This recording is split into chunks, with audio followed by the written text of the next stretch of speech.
Hi everyone, it's Elise, and this is number 3 in the series of videos on the court cards and what it means when you get a court card in your tarot card reading.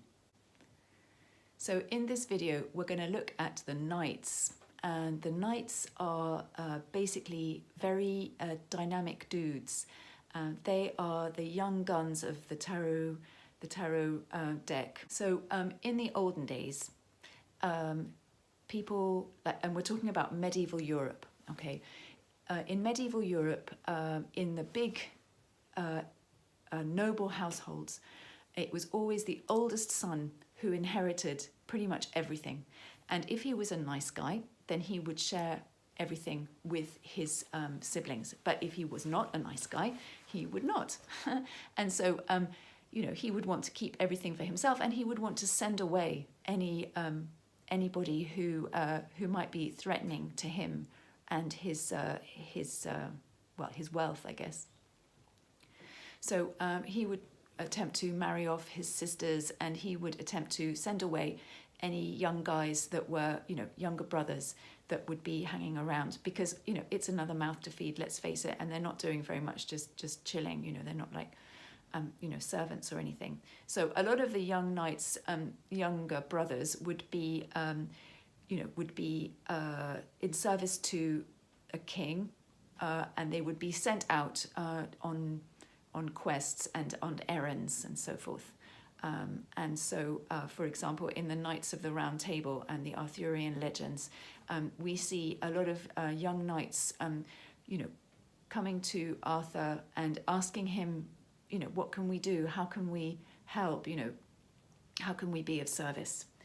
And so the kings would send these young guys out on a quest, and they would say, okay, there's a giant terrorizing, you know, this area, and we want you to go out and we want you to slay the giant. Or there's a dragon who keeps abducting, you know, lovely young princesses, and you have to go out and slay the dragon and get all the treasure.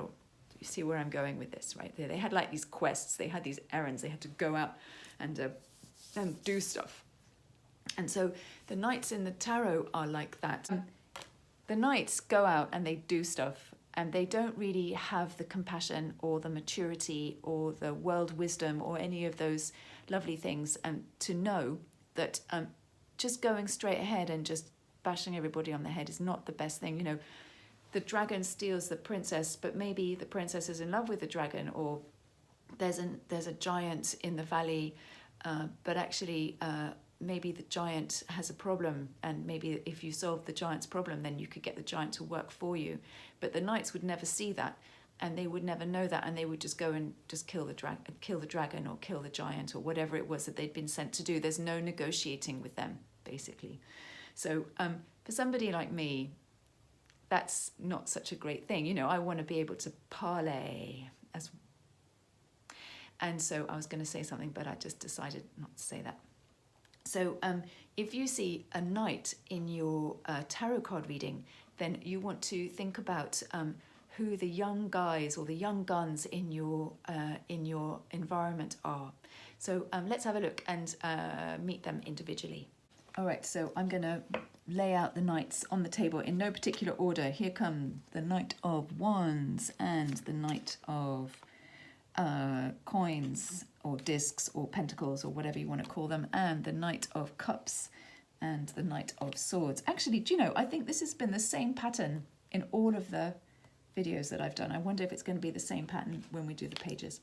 So when we see the Knight of Wands, we know we're dealing with somebody who's basically a fire starter, and this person would love to get to know you but isn't going to be hanging around for very long. The Knight of Discs, he's very interesting because he loves to classify things, and he wants to conquer the world with Dewey Decimal System. You know, he's a librarian at heart, he's an accountant at heart. This is the kind of guy who loves to get his hands on your CD collection and sort it out by genre and by name. So people see this in their thing and think, oh, where's the romance in that? You know, where's the passion? Where's the intimacy? But basically, we all need people like this in our world. And if we didn't have people like this in our world, then the whole thing would just fly apart, for better or worse. And here is the Knight of Cups. So the Knight of Cups goes out and conquers with his emotions. And so he is just like the one to not meet. For holiday romance, it might be really great, because basically he's in love with love, you know, and he just wants to have a lovely romantic time. But he's only really interested in beauty and romance. He's not actually interested in you as an actual person. All right. And so this one here, what I've noticed over the years is that he can be really wonderful, and then suddenly he's not. And also it can be that, you know, it's you who is really in love with something, and then you get it, and then you're not really in love with that anymore.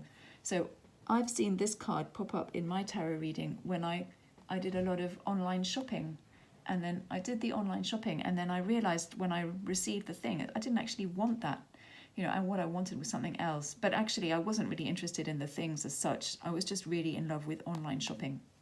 So this one is about impulse anything. And, you know, what are your motivations, basically?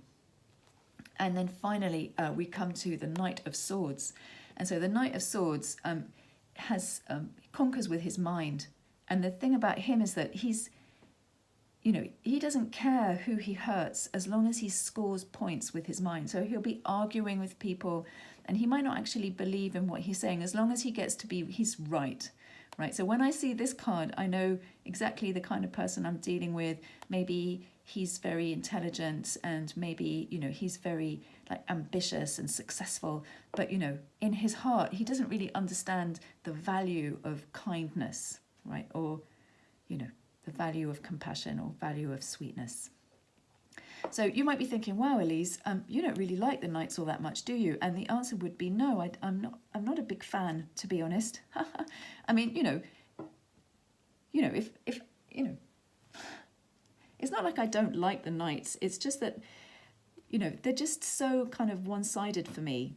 And I know that sounds really kind of harsh, but in many ways, that's, you know, if you see this kind of thing in your tarot reading, maybe the tarot is trying to say, you know, you're being a bit one-dimensional about your attitude, and maybe you could think about things in a slightly more imaginative or, you know, soulful way. So maybe, you know, of course the tarot is right in everything that it says. So I hope that this video has helped you to understand a little bit more about who the Knights are in the tarot. And if you have any comments or questions, please go ahead and ask away. In the next video, we'll be talking about the pages in the tarot, and what does it mean when we see a lot of pages in our tarot reading.